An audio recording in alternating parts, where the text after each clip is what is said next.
Je vous invite ce matin à ouvrir votre Bible dans le même passage qu'on a lu la semaine dernière, Matthieu chapitre 16, du verset 17 au verset 20.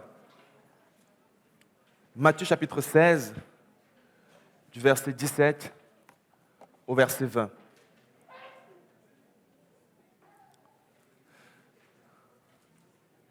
J'ai commencé avec vous la semaine dernière une série que j'ai intitulée « Je bâtirai mon Église ».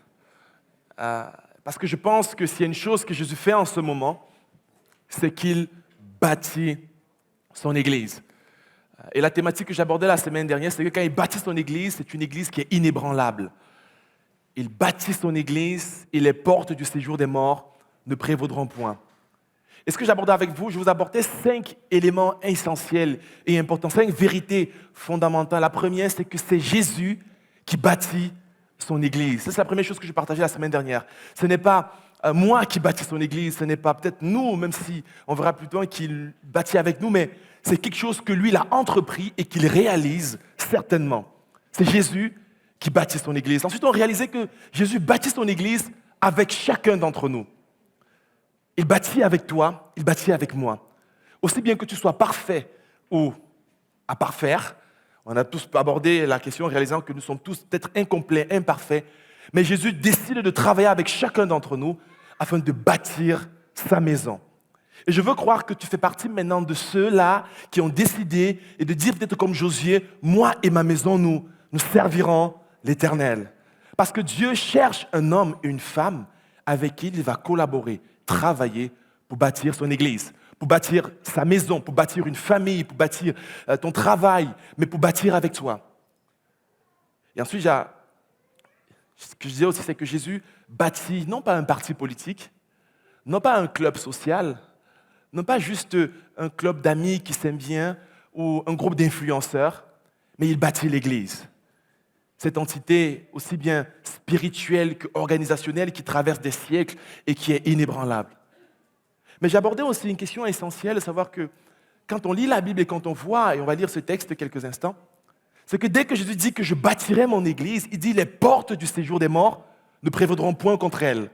C'est-à-dire que dès qu'il met en évidence le fait que vous êtes en train de bâtir, de collaborer avec lui, le Seigneur met en évidence le fait qu'il y aura de l'opposition et de la difficulté spirituelle. Aussi bien au travers des critiques, aussi bien au travers de la persécution, aussi bien au travers des mauvaises doctrines, aussi bien au travers des loups, parce que l'apôtre Paul dit que je sais qu'au milieu de vous viendront des loups, qui viendront vous diviser, vous séparer et vous détruire. Et de la même manière, Jésus, quand il bâtit son Église, il dit, écoute, fais attention, même au milieu de nous, s'il y a quelqu'un qui est un loup, convertis-toi très vite en brebis. Parce que Jésus bâtit, nous sommes tous les brebis du Seigneur. Il dit, je bâtirai mon Église. Mais surtout, cette Église qu'il bâtit, elle est inébranlable. Il la rend inébranlable. Et je voudrais t'encourager en cette rentrée et te dire que le Seigneur veut te rendre inébranlable. Il veut t'aider à bâtir une famille inébranlable. Il veut t'aider à bâtir un foyer, une maison, mais surtout un ministère qu'il te confie qui est inébranlable et qui porte du fruit en toutes circonstances. Aujourd'hui, j'aborde avec vous une autre thématique. Et je voudrais qu'on relise encore ce texte avec vous. Lisez encore moi. Jésus dit, Matthieu chapitre 16, verset 17 à verset 20, Jésus reprenant la parole lui dit, « Tu es heureux, Simon, fils de Jonas, car ce ne sont pas la chair et le sang qui t'ont révélé cela, mais c'est mon Père qui est dans les cieux. Et moi, je te dis que tu es pierre et que sur cette pierre, je bâtirai mon Église et que les portes du séjour des morts ne prévaudront point contre elle. » Verset 19, et c'est celui qui sera le centre de ma prédication ce matin. « Je donnerai les clés du royaume des cieux. Ce que tu lieras sur la terre sera lié dans les cieux. Et ce que tu délieras sur la terre sera délié dans les cieux. » Alors il recommanda aux disciples de ne dire à personne qu'il était le Christ. Amen. Mais que le Seigneur bénisse sa parole. Le thème de mon message ce matin, c'est les clés du royaume. Parce que Jésus dit, je bâtirai mon Église, les portes du séjour des morts ne prévaudront point. Il dit ensuite, il enchaîne, il dit à Pierre, Pierre, je te donnerai les clés du royaume. Et ce que tu liras sur la terre sera lié dans le ciel. Et ce que tu délieras sera délié. Alors ce matin, je voudrais aborder ce sujet que parfois on passe à côté et peut-être qu'on n'aborde pas souvent, qu'il s'agit des clés du royaume de Dieu. Alors si tu es ici ce matin et si tu as à cœur de bâtir ta vie avec Jésus, tu as besoin de ces clés. Si tu as besoin de bâtir ton service pour Dieu, le ministère, ce que Dieu te consacre, si tu veux accomplir et bâtir avec Dieu ce qui sera inébranlable, alors il me semble essentiel de bâtir pour une famille inébranlable, d'avoir les clés du royaume. Alors je dois aborder avec vous trois aspects concernant ces clés. Premièrement, ce que c'est ces clés. Et c'est le premier point. Il s'agit des clés d'autorité et de puissance. C'est quoi les clés du royaume? Les clés du royaume, ce sont des clés d'autorité et de puissance. Regardez un autre texte avec moi qui met en évidence la dimension de ces clés-là. Il dit dans Apocalypse chapitre 3 au verset 7, il est écrit « Écrit à l'ange de Philadelphie, voici ce que dit le Saint, le véritable, celui qui a la clé de David, celui qui ouvre et personne ne fermera, celui qui ferme et personne n'ouvrira. » Les clés du royaume, ce sont des clés de puissance et d'autorité. Les clés qui vous permettent d'être pionniers et permettent de faire quelque chose là où c'est compliqué et c'est difficile de faire. Lorsqu'on regarde un peu l'apôtre Pierre à qui Jésus s'adressait, puisqu'il dit « Tu es Pierre, mais sur cette pierre », et vous savez ce jeu de mots entre Pierre, qui est le prénom, et Pierre, qui est le rocher, l'Église est bâtie non pas sur un homme, n'est pas sur un homme qui est fragile, mais sur le rocher des âges qui est le Christ, sur sa parole qui est Dieu. Mais ensuite il dit « Par contre, Pierre, je te donnerai les clés du royaume. Ce que tu liras sur la terre sera lié dans les cieux. Tu ouvriras des portes, et lorsque tu ouvriras, personne ne pourra les fermer. » C'est quand même de l'autorité et de la puissance. Si vous avez une maison et vous n'avez pas des clés pour y entrer, vous êtes impuissant face aux portes qui se présentent devant vous. Mais lorsqu'on regarde la vie de l'apôtre Pierre, on réalise une chose. C'est que Dieu lui a accordé la grâce d'ouvrir les portes de l'Évangile, et c'est beaucoup plus ça dont je fais allusion de la parole de Dieu. Dieu permet d'ouvrir les portes de l'Évangile à trois groupes de personnes assez particuliers. Aux Juifs, aux Samaritains et aux païens. Dans Actes chapitre 2, c'est Pierre qui va se tenir et qui va prêcher l'Évangile devant près de 3000 personnes qui vont recevoir Jésus. Dans Actes chapitre 8, vous savez, il y a un réveil à Samarie avec Philippe, l'évangéliste qui va en Samarie, il y a des manifestations surnaturelles du Saint-Esprit. Puis à un moment donné, on envoie Pierre et Jean qui viennent, les apôtres, et quand ils arrivent, il y a baptême du Saint-Esprit, le ciel s'ouvre et les gens reçoivent la vie de Dieu. Et dans l'acte 11, dans la maison de Corneille, c'est encore Pierre qui arrive et qui en quelque sorte ouvre les portes du royaume des cieux aux païens, au monde non juif. Et on voit une chose, c'est que lorsque Dieu décide de te donner des clés, et de te donner ces clés, il te donne d'ouvrir des portes qui jusque-là étaient fermées. C'est vrai, on parle de Pierre, on parle de celui qui a apporté l'évangile, mais au travers de cela, Jésus parle également de toi, mon frère, et de toi, ma sœur. Il est capable, lorsqu'il bâtit, et lorsque tu bâtis avec lui, il te donne des clés qui te permettent d'ouvrir des portes que sans lui, tu ne pourras jamais ouvrir. C'est pour ça qu'il te donne des clés d'autorité et de puissance, des choses auxquelles tu étais incapable de penser ou d'imaginer. Dieu fait des choses surnaturelles. Parfois, dans notre marche au quotidien, c'est vrai, nous utilisons nos propres clés. Je ne sais pas si ça vous est déjà arrivé de vous trouver devant la porte de chez vous et dans votre trousseau de clés, après avoir marché pendant tellement longtemps, et de ne pas retrouver vos clés, ou bien de commencer à les chercher. Et parfois, vous savez, on a des clés qui se ressemblent, mais qui ne vaut pas les mêmes portes. Et quand vous commencez à stresser, vous commencez à paniquer, vous commencez à penser à la facture du serrurier, parce que quand il arrive, il se fait plaisir. Alors parfois, on se rend compte que peut-être ce qu'on utilise de manière arbitraire, on en a tellement besoin pour entrer dans certaines situations dans lesquelles Dieu nous invite à entrer. Dieu nous donne des clés pour ouvrir des portes. Et cette clé, ce sont les clés du royaume de Dieu. Ce sont les clés qui permettent de toucher et d'atteindre l'évangile. L'évangile nous permet de nous... Comment dire cela? Ce sont les clés qui nous permettent d'être non seulement touchés par le Seigneur, mais surtout de recevoir sa parole d'une manière nouvelle et d'une manière particulière. Donc ce sont des clés de puissance pour présenter l'évangile et pour être pionnier. Je me rappelle de l'histoire d'un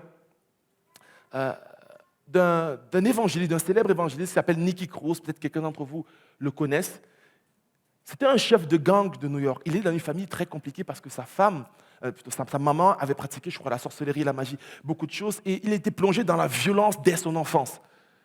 Et il a grandi dans cette violence. Il a gravi les échelons de la violence et du vandalisme et de l'insécurité. Au point où il est arrivé à New York, il était le chef de gang de tout New York. Et tout le monde le craignait. Tout le monde avait peur de lui, c'était les années 70. Et c'est une histoire tellement marquante, puisqu'ils ont écrit un livre, ils ont fait un film, et j'ai eu l'occasion une fois de le rencontrer. Mais c'est un homme juste remarquable. Et quand il raconte son histoire, ce n'était pas il ne faisait pas de cadeaux.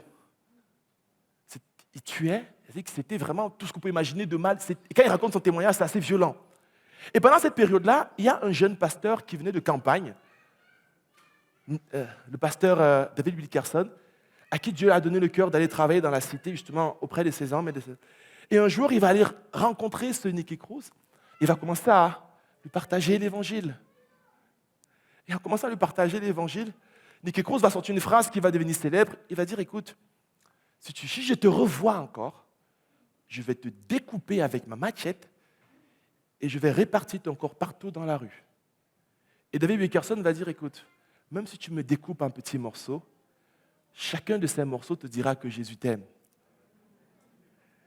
Et David Wilkerson va organiser des réunions d'évangélisation et il va inviter un peu tout le monde autour.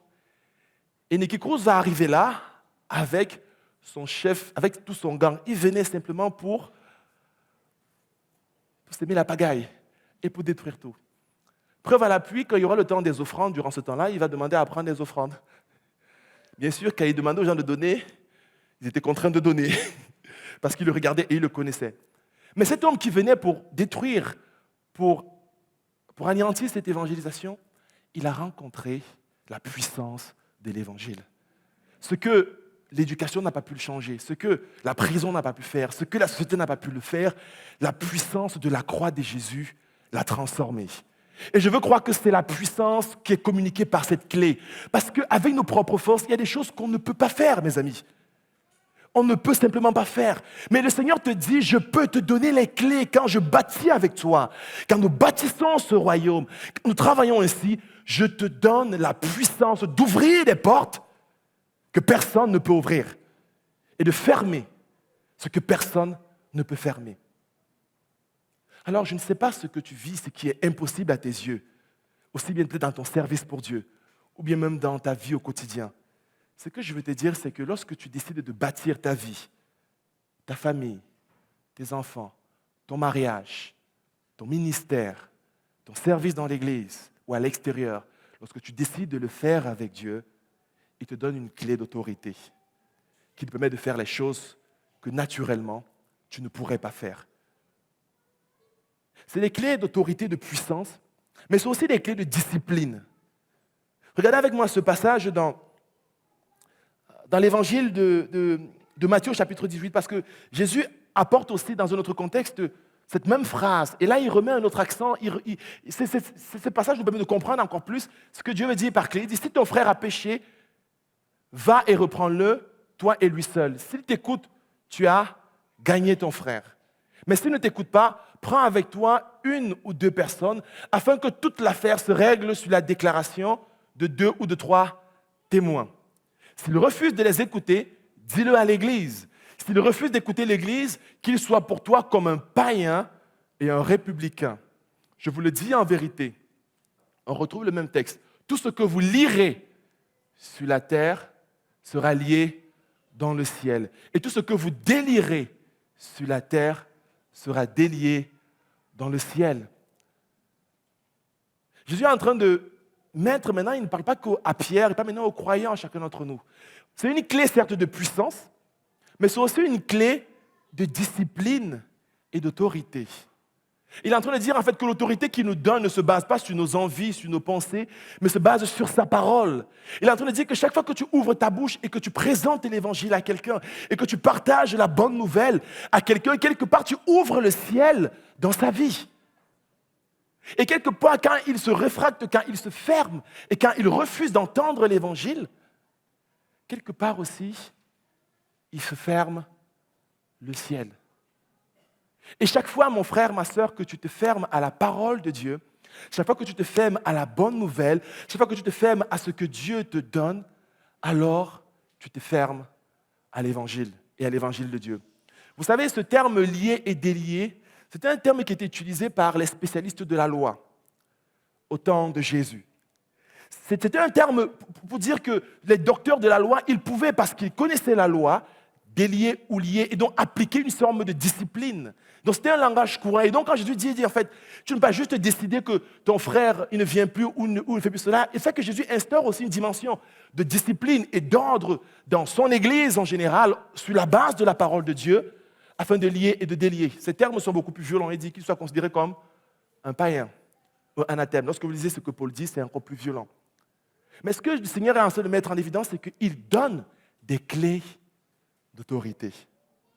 Il donne des clés de puissance. Alors je veux croire que ce matin, mon frère et ma sœur, Jésus te donne des clés par rapport à ce à quoi il t'appelle. Que Jésus te communique ces clés extraordinaires qui te permettent de vivre ta vie chrétienne d'une manière nouvelle et d'une manière particulière. Il te donne l'autorité de témoigner et de voir des choses étonnantes. Il te donne l'autorité de faire venir le royaume de Dieu dans la vie des gens. Il te donne cette grâce et ce privilège à chaque instant de faire de lui le roi des rois et le seigneur des seigneurs dans chaque vie. Après, Jésus dit que je vous donne cette autorité, je vous donne ces clés. Mais à quoi pourront-on associer réellement ces clés? C'est des clés, certes, d'autorité, de puissance, mais ce sont des clés qui sont manifestées, et c'est mon deuxième point, par la connaissance. Elles sont manifestées par la connaissance. Regardez ce que Jésus dit dans Luc au chapitre 11, verset 52. Jésus dit « Malheur à vous, professeurs de la loi, parce que vous avez enlevé la clé de la connaissance. Vous n'êtes pas entrés vous-même, et ceux qui voulaient entrer, vous les avez en empêché. » Jésus dit en fait que ces clés, ce sont des clés de connaissance. Alors peut-être vous me direz, ça veut dire quoi concrètement? Ça veut dire que mon frère, ma sœur, lorsque Jésus se manifeste dans ta vie et commence à te donner de la puissance et de l'autorité, cela arrive par la connaissance et la révélation. La différence fondamentale entre les pays extrêmement riches et développés et les pays qui ne le sont pas ne vient pas dans la qualité de leur sous-sol. Parce que, par exemple, les pays africains sont les pays dont le sous-sol est le plus riche et le plus rempli, mais qui ne sont pas forcément les pays les plus développés et les plus riches. Mais les pays les plus riches et les plus développés, c'est une illustration, ce sont ceux qui ont acquis un certain niveau de connaissance et de révélation par rapport aux choses quotidiennes, au quotidien. Regardez les entreprises qui prospèrent le plus, ce sont celles qui ont compris quelque chose. La différence entre quelqu'un qui a parfois de l'autorité et de la puissance, ce n'est pas ses muscles. Ce ne sont pas ses muscles, ce n'est pas sa taille, ce n'est pas son poids. Bon, il a de l'autorité dans un domaine, parce que si tu te donnes un coup de poing, certainement tu t'affaisses directement. Mais vous le savez avec moi que l'autorité, ce n'est pas parfois dans les choses physiques et visibles, mais c'est dans les choses qu'on ne voit peut-être pas, mais pourtant qui sont essentielles. Lorsque Jésus vient commencer à te remplir de sa puissance et de son autorité, il te communique de la connaissance. Et Jésus est en train de dire à ces pharisiens, il dit, vous avez caché la connaissance, la clé de la connaissance à mon peuple. Vous avez caché la clé du savoir, la clé pour connaître Dieu réellement tel qu'il faudrait. La clé pour marcher dans la sainteté, la clé pour vivre en accord avec le Seigneur, la clé pour manifester le caractère de Dieu au quotidien. Vous l'avez caché et vous-même, vous n'y êtes pas entrés. Alors lorsque Dieu nous révèle, lorsque Dieu entre dans notre vie, il nous commence à nous ouvrir les yeux sur certaines choses. Il commence à ouvrir vos yeux peut-être sur votre façon de marcher avec lui, votre façon de prier. Quand Dieu commence à bénir votre couple et votre mariage, et quand il commence à vous donner de la puissance, de l'autorité par rapport aux différentes difficultés qui sont présentes, il commence à vous donner une clé. Il commence à transformer votre intelligence. Vous savez, la Bible dit que l'Esprit Saint est un esprit de connaissance, de sagesse, de discernement. Parfois, on associe la puissance et la connaissance. Parfois, on associe la puissance spirituelle, nous chrétiens, surtout nous chrétiens pentecôtistes, par les manifestations de puissance, par les guérisons, par les sensations, par la présence de Dieu, par des visions. Elles sont des manifestations de la puissance. Je ne suis pas en train de dire qu'elles ne le sont pas. Mais dans Acte 2, lorsque Pierre prêche l'Évangile, et lorsque Pierre libère cette parole et que 3000 personnes sont converties, il n'y a aucun miracle. Encore. Il n'y a eu que le don de langue comme manifestation du Saint-Esprit. Mais il y a eu une telle révélation de Dieu, il y a eu une telle force dans ses propos, il y a eu une telle connaissance de Christ. Lorsque les disciples écoutaient Jésus, lorsqu'il marchait avec lui, ils avaient du mal à comprendre ce que Jésus disait. Jésus avait besoin chaque fois de dire, écoute, jusqu'à quand je vais encore prendre le temps de vous expliquer ces choses-là? Mais lorsque vous commencez à regarder ce qu'ils prêchent et ce qu'ils disent dans le Nouveau Testament, ils commencent à comprendre de manière nouvelle l'Ancien Testament. À la lumière du Nouveau Testament, ils commencent à avoir une révélation de Dieu. Ils commencent à comprendre que la Bible et la parole de Dieu s'appliquent aussi bien dans leur mariage. C'est pour ça qu'il parle dans Éphésiens 5, il parle de l'homme et la femme. Il parle du mariage, femmes soyez soumis comme Christ, comme l'Église est soumise à Christ, et ainsi de suite. Et femmes, ou bien hommes, aimez vos femmes comme Christ a aimé l'Église. Ensuite, il va prendre le domaine du travail. Il dit, la Bible, Dieu peut te parler au travers du travail. Peut-être tu dis, Seigneur, j'ai besoin de la puissance pour réussir dans mon travail, pour vivre de manière extraordinaire cette année. Dieu dit, je peux te donner la clé pour que tu connaisses avec moi comment être un chrétien au travail. Comment être un chrétien chef d'entreprise, peut-être. Comment être un chrétien et peut-être pasteur. Dieu te donne des clés. Et ces clés sont diverses, ces clés sont essentielles. Ces clés nous permettent de vivre de manière particulière et de vivre des choses extraordinaires avec Dieu. Vous savez, quand je préparais ce message, j'ai fait une petite étude. Je me suis amusé à regarder l'évolution de la démographie en Europe depuis 2 siècles. Et j'ai trouvé une étude très intéressante. Et je disais ceci, en Europe occidentale, on vit aujourd'hui 2 fois plus longtemps qu'au milieu du 19e siècle. Au 19e siècle, en moyenne, on mourait à 40 ans. C'était l'âge moyen. C'est-à-dire qu'entre 40 et 50 ans, c'était la durée moyenne. Les gens ne dépassaient pas cet âge-là. Aujourd'hui, la durée moyenne dépasse près de 80 ans en Europe. Et cela constitue principalement l'évolution démographique. C'est-à-dire qu'avant, au 19e siècle, les gens mouraient, bien sûr, il y avait plusieurs raisons, parce qu'il y avait beaucoup de pandémies. Il y avait la peste, il y avait tous ces éléments-là. Il y avait aussi de la guerre. Mais la durée de vie moyenne était de 40 ans. Vous imaginez ? Aujourd'hui, la durée moyenne est de 80 ans, un peu plus, 80 en fonction. Les femmes et les hommes, c'est différent. Mais si on prend l'Europe, la France et la Belgique, dont est basée ces études-là, parce qu'au travers de ces études-là, ça représente significativement l'Europe. Donc, ce qui veut dire que les gens ont commencé, la population a évolué de manière impressionnante. Et vous savez ce qui a été le déclic? Ce qui a fait en sorte qu'ils passent de 40 temps de durée moyenne de vie à 80, c'est quand même flippant 40 ans. Parce que maintenant qu'on y pense, ça veut dire que moi qui ai 34 ans et bientôt 37, ça veut dire qu'il me resterait 6 ans en moyenne. Quoi. Mais regardez, ça c'est de la puissance quand même. Le fait qu'on passe de 40 à 80. Mais qu'est-ce qui s'est passé? Il y a eu de la connaissance en matière de médecine, en matière de qualité de vie, avec des vaccins, avec tout ce qui est en train de se préparer, avec tout ce qui se prépare, et les conditions de vie. Et au travers de cette étude, il dit que l'évolution de l'espérance de vie au cours de ces siècles a notamment lié à l'amélioration de l'hygiène de vie, aussi bien privée que publique, de l'alimentation, des techniques médicales et aussi de l'organisation des services de santé. Bien sûr, en ce moment, on sait qu'on doit encore revoir, réorganiser, faire évoluer nos services de santé, mais le fait que l'humanité a connu ce changement important au niveau de la façon de fonctionner, l'espérance de vie a augmenté. De la même manière, mes amis, lorsque dans ce domaine spirituel, lorsque Dieu veut commencer à nous faire vivre quelque chose de particulier, il augmente notre connaissance. Il nous permet de comprendre certaines choses qu'on ne comprenait pas avant. Il nous permet de saisir certaines choses dont on était éloigné dans le passé. Il nous permet de dire qu'en fait, mon mariage peut durer beaucoup plus longtemps parce que j'ai compris ce que Dieu est capable de faire. Mon ministère, au lieu de s'arrêter après 10 ans, je peux continuer de servir Dieu et de bâtir son Église d'une manière nouvelle. Mes enfants, on a peut-être besoin de voir cette clé, cette connaissance de Dieu se manifester de manière surnaturelle. Et c'est ce que le Seigneur veut faire. Il dit, quand je bâtis mon Église, je donne à cette Église des clés. Quand je bâtis des vies, je donne à ces vies des clés. Et Jésus dira à ses disciples, il dit, il faudrait que je m'en aille afin que le consolateur puisse venir. Quand le consolateur viendra, il en parle dans Jean 14 et Jean 15, il dit, quand le consolateur viendra, il prendra de ce qui est à moi et vous le révélera. Il vous enseignera ces choses. Il vous montrera ces choses.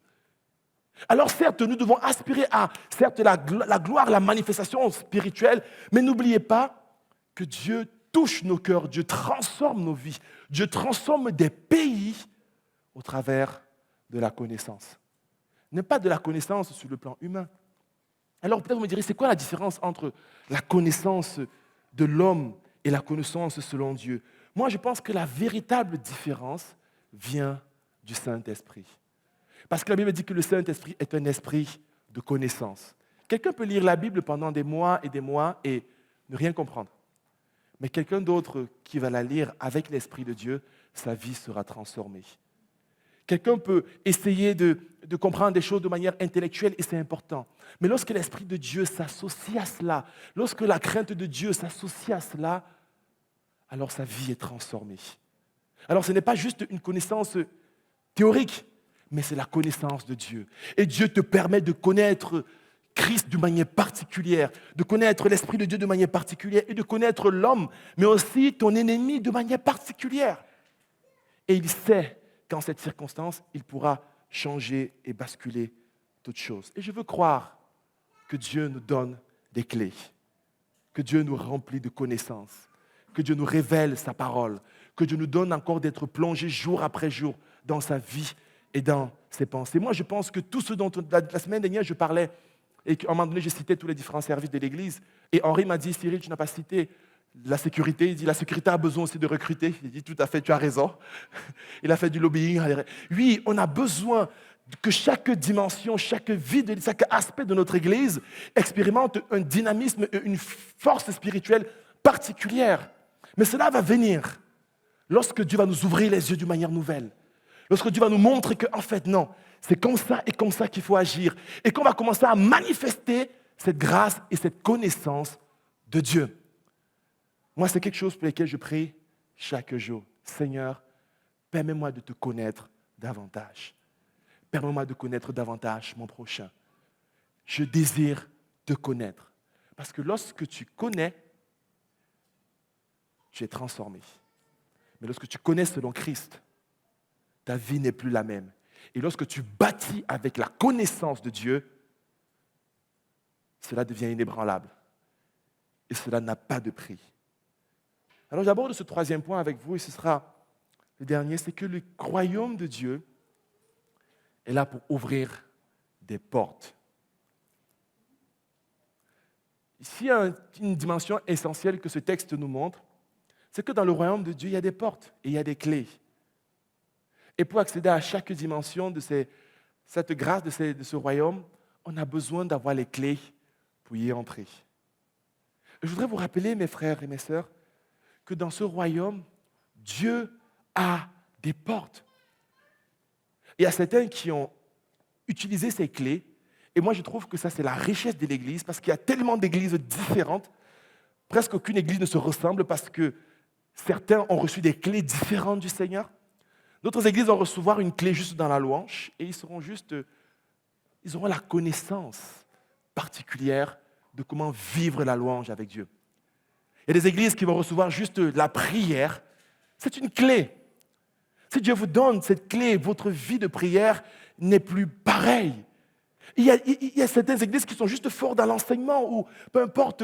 Et Dieu, lorsqu'il donne ces clés et lorsque vous y accédez de manière surnaturelle, il y a quelque chose qui est établi de manière profonde dans nos vies. Et moi, je pense que Dieu veut nous donner des clés. Lorsque vous allez dans l'entrée de notre église, il y a cette vision que le pasteur Georges Michel a partagée souvent sur le chandelier.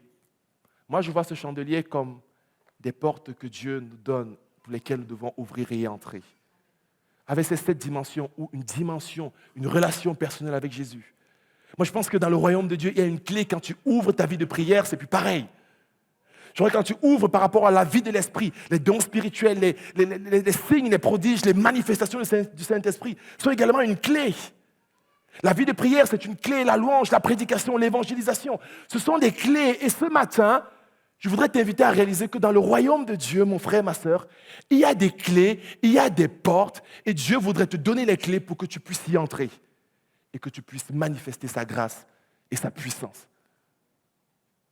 Lorsque Dieu nous donne des clés, c'est pour qu'on ouvre ces portes. Il y a peut-être les clés de la prospérité selon Dieu, parce qu'on sait qu'il y a la prospérité qui n'est pas selon Dieu. Pour comment prospérer financièrement? Peut-être Dieu te donne la clé par rapport à ça. Il y a des familles, vous les rencontrez, vous avez l'impression qu'ils ont juste une grâce de Dieu pour élever les enfants. Il dit, mais c'est quoi ton secret? J'ai la clé du royaume des cieux, par la connaissance que Dieu m'a communiquée. Bon, bien sûr, on ne répond pas comme ça parce que ce serait trop spirituel, ce serait trop bizarre en même temps. On aurait du mal à vous suivre. Mais je veux croire que Dieu nous donne les clés. Les clés pour des familles stables, des clés pour des mariages qui durent, des clés pour un service de Dieu qui est juste surnaturel, des clés pour la louange, des clés pour la prière, des clés pour l'école du dimanche. Je prie que Dieu nous ouvre les portes de tous ces domaines, que Dieu nous donne de vivre à chaque instant de notre vie ces portes ouvertes, des clés pour manifester son caractère et sa puissance à chaque instant et à chaque saison. Dieu dit, je bâtirai mon Église, et les portes du séjour des morts ne prévaudront point. Mais il dit, voici, je te donne les clés. Que le Seigneur te donne des clés, mon ami. Que ce matin, en cette rentrée, je ne sais pas ce que tu vis et ce que tu traverses, mais je pense que Dieu veut te donner une clé. Que Dieu veut te donner la clé pour que quelque chose puisse changer. Lorsqu'on tient une clé, il faut quand même l'utiliser. Il faudrait se mettre en mouvement. Dieu a fait sa part à Pierre, il dit, écoute, je t'ai donné la clé. Maintenant, il faut que tu prennes cette clé et que tu t'en serves. Souvent, chez nous, on a des trousseaux de clés qui grandissent encore et encore en fonction du nombre de pièces qu'on a. Mais à quoi ça sert d'avoir des clés si on ne l'utilise pas? À quoi ça sert d'avoir des clés si on ne s'en sert pas? J'ai envie de dire à quoi ça sert d'avoir des clés du royaume. À quoi ça sert d'avoir une maison avec près de 200 chambres si on n'y entre pas? Il y a quelques années, avec mon épouse, on visitait quelques châteaux de la Loire et on a visité un château avec immense. Et quand on regardait, je voyais toutes ces portes et je me projetais, je disais, mais qu'est-ce qui a vécu qu'est-ce qui s'est passé dans chacune de ces portes? Et c'est comme si chaque porte, chaque maison, chaque appartement ou bien chaque salle avait une histoire.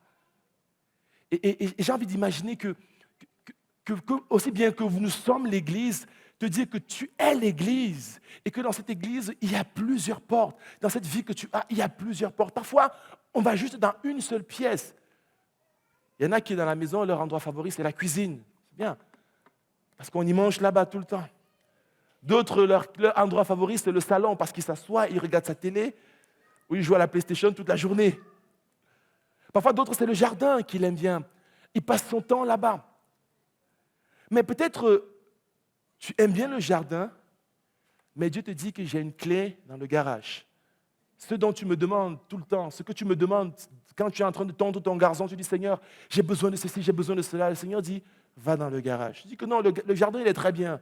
Va dans le garage. Peut-être tu dis, ah Seigneur, je suis tellement confortablement assis ici dans mon canapé, c'est si bien. Mais j'aimerais tellement avoir, Seigneur, un bon fruit. Il dit non, va dans le jardin le récupérer. Ou bien lève-toi et fais quelque chose. Vous voyez ce que je veux dire? C'est que dans nos vies, mes amis, dans notre marche avec Dieu, Dieu nous donne un ensemble de clés. Ce n'est pas quelque chose qu'on doit travailler pour avoir. Elles sont là. C'est là la grâce de Dieu.